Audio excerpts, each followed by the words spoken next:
Santo de Deus, as pessoas não serão convencidas do pecado, da justiça e do juízo.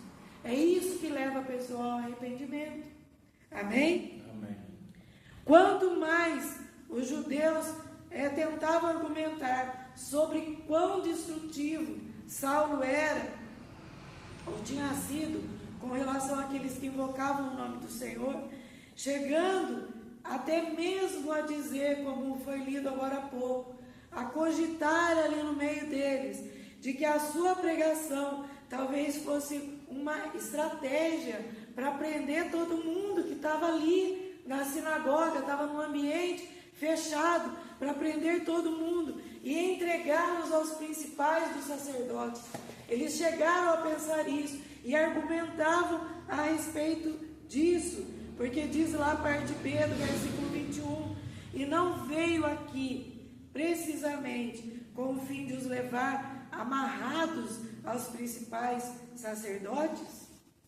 Mas Saulo, ele era fortalecido. Os judeus de Damasco ficavam confundidos com a inspiração e capacitação do Espírito Santo. Saulo derrotava todos esses argumentos, provando que Jesus é o Filho de Deus e que qualquer argumento, que todo argumento que eles tentassem levantar contra essa verdade eram argumentos fracos e não poderiam prosperar de jeito nenhum. E isso continua sendo verdade até nos nossos dias. Lembra que a finalidade dessas ministrações é nos fortalecer como igreja, entendendo a igreja do Senhor, entendendo as pessoas que devem compor a igreja do Senhor. Então, olha só, qualquer argumento naquela época, nos dias de hoje, que qualquer pessoa tente levantar contra essa verdade que Jesus é o Filho de Deus, são argumentos fracos e não vão prosperar. Teve uma época aí da história, em séculos passados, aonde surgiram os morávios, que eram povos que estavam no meio de um povo que não era cristão. Era um povo que tentava, o argumento deles era que Jesus não tinha sido crucificado. Quem tinha sido crucificado era Judas. E eles tinham tirado Jesus da cruz e colocado Judas lá no lugar. E era essa pregação que eles faziam lá. Até que apareceu um rapaz que pegou a mensagem da palavra e começou a orar. Ele formou esse grupo dos morávios. E ele saiu falando a respeito da palavra de Deus, e qualquer argumento que aqueles povos daquela época levantassem contra Jesus, dizendo que Jesus não era o Filho de Deus, ou que ele era um profeta que conseguiu enganar as pessoas, caía por terra, e cada vez mais iam se convertendo pessoas. Foi na época que a igreja estava no auge. As pessoas iam a cavalo, iam a pé, andavam quilômetros e quilômetros de distância para falar a respeito do amor de Cristo, não é? Então, todo argumento, quando qualquer pessoa viesse levantar, se você está ali firme na palavra do Senhor, se você crê que o Espírito Santo de Deus habita em você, que Ele é capaz de te capacitar através dessa unção que você recebeu, nenhum argumento contra a palavra, que é o próprio Jesus, vai prosperar na nossa vida. Amém? No entanto, em que pese a pregação de Paulo ter começado lá na cidade de Damasco, nós não encontramos o registro de nenhuma igreja nessa primeira vez que ele esteve lá. Ele não conseguiu formar uma igreja lá. Por que será que isso aconteceu? Porque o foco dos damascenos era provar que a mudança de Saulo era uma mudança que a gente chama hoje de fake, que está na moda. Era uma mudança falsa. eles se ocuparam tanto em provar que realmente não havia havido uma mudança na vida de Saulo, que eles não podiam crer. O foco deles estava em outra coisa. Estava em provar que Saulo não tinha tido uma transformação. E se Paulo ou Saulo, se ele tivesse ouvido os argumentos daquele povo naquela época, quanta gente que nós não vimos que caiu assim, que estava se apegando a Jesus, estava se fortalecendo na palavra.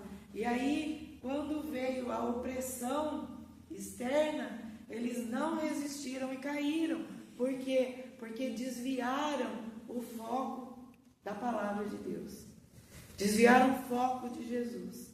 Então, aquele povo, nesse primeiro momento, eles não conseguiu formar uma igreja ali em Damasco, nessa oportunidade que Saulo estava lá. Exatamente por isso. Porque eles queriam provar que a conversão dele, ou que a mudança dele, não era uma mudança verdadeira. E ainda acontece isso nos dias de hoje. Assim como os judeus de Damasco, que ao invés de ir lá na palavra, nas escrituras, conferir a pregação e ensinamento de Saulo, se elas eram baseadas ou comparar a vida e as obras de Jesus, conforme ele havia antecipado pelos profetas, eles tinham acesso aos salmos e aos profetas. Eles tinham acesso. E eles podiam conferir, lá na sinagoga mesmo, se realmente a mensagem que Saulo estava pregando se batia com aquilo que os profetas haviam antecipado, não é? Confirmando que ele era o Messias. Mas o foco deles era outro. O foco deles era a mudança de atitude de Saulo. Então, nesse pequeno trecho de Atos 9, a gente vê a religiosidade, imperando. E como a religiosidade, ela afasta a pessoa do caminho do Senhor. Porque as pessoas querem provar aquilo que é uma religião, aquilo que repetidamente as pessoas fazem, até mecanicamente, é o que é certo. Mas Jesus, ali com a história de Saulo, ele foi contra tudo que você pode imaginar. Ele podia ter pego Pedro, um outro apóstolo, e falado: você vai ser o apóstolo dos gentios. Mas ele quis mostrar, o Senhor quis mostrar a autoridade que ele tem e que ele realmente é capaz de enxergar o coração da pessoa e saber o quanto a pessoa pode se comprometer com a verdade da sua palavra, com a verdade do Evangelho. Então ele pegou um lá que era a pior das pessoas, aquele que o perseguia, aquele que detonava tudo que estava sendo pregado, tudo que as outras pessoas estavam ali falando a respeito de Jesus. Ele não aceitava e ele detonava tudo, ele procurava fazer cair por terra. E o Senhor vem, aparece a ele, aparece a Saulo, e ele tem uma transformação. E eu quero dizer uma coisa para vocês: isso não mudou nos dias de hoje. O Senhor tem aparecido em sonho, em visão, e tem conversado com várias pessoas que pertencem a essas religiões que não aceitam a filiação de Jesus Cristo como Filho de Deus, que não aceitam. O Senhor tem aparecido para filhos de liderança do Islã. Ele tem aparecido, e essas pessoas se convertem. Acho que o ano passado, o ano retrasado, esteve aqui no Iguaçu um rapaz que era filho de um líder da seita lá do país dele. E você sabe que essas seitas, elas são terríveis, não é? Elas são ali firmes, e eles não podem pisar um pedacinho fora do que eles falam. E esse moço teve uma visão de Jesus. Ele começou a ler a palavra e se converteu ao Evangelho. pai dele começou a perseguir ele.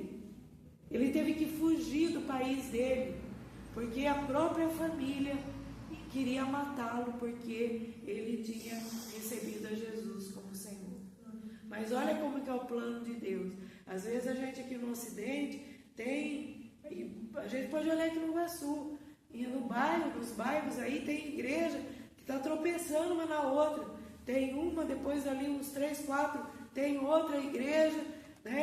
E fala a respeito da mensagem do Evangelho, mas o Senhor traz alguém de lá que vem contar como é a vida do lado de lá. Era o que Paulo fazia. Olha como que nós agíamos, olha como era a nossa vida, olha o que a gente tinha que enfrentar, olha o regime do governo do nosso país, e a gente não podia afastar 1 milímetro das leis que regiam o nosso país. E agora eu recebi a liberdade em Cristo Jesus.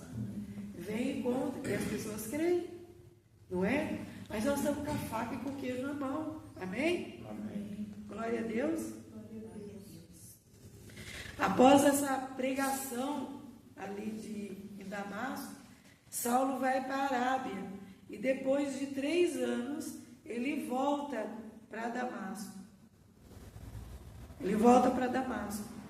Então, os judeus que não criam na mensagem, a palavra de Deus nos mostra que eles procuravam tirar a vida de Saulo. Né? Olha o que diz o versículo 23 e 24. Decorridos muitos dias, os judeus deliberaram entre si tirar-lhe a vida. Acho que ela chegou. Porém, o plano deles chegou ao conhecimento de Saulo. Dia e noite guardavam também as portas para o matar. Então, decorrido muitos dias, depois da pregação dele, os judeus, depois da volta dele, os judeus deliberaram entre si tirar a vida de Saulo. Mas o plano dele chegou aos ouvidos de Saulo. E dia e noite, esse povo guardava as portas para o matar, para acabar com a vida dele. Então, aqui começa a perseguição por causa da pregação do nome de Jesus, por causa de levar o Evangelho de Jesus, né? Mas Saulo escapou. A Bíblia nos conta que os seus discípulos o colocaram em um cesto e desceram pela muralha. Em 2 Coríntios 11, 32 ou 33, a palavra de Deus diz assim: quando estava em Damasco, o governador, sob o rei Aretas, pôs guardas às portas da cidade para me capturar. Para escapar dele, tive que ser baixado num cesto grande de uma janela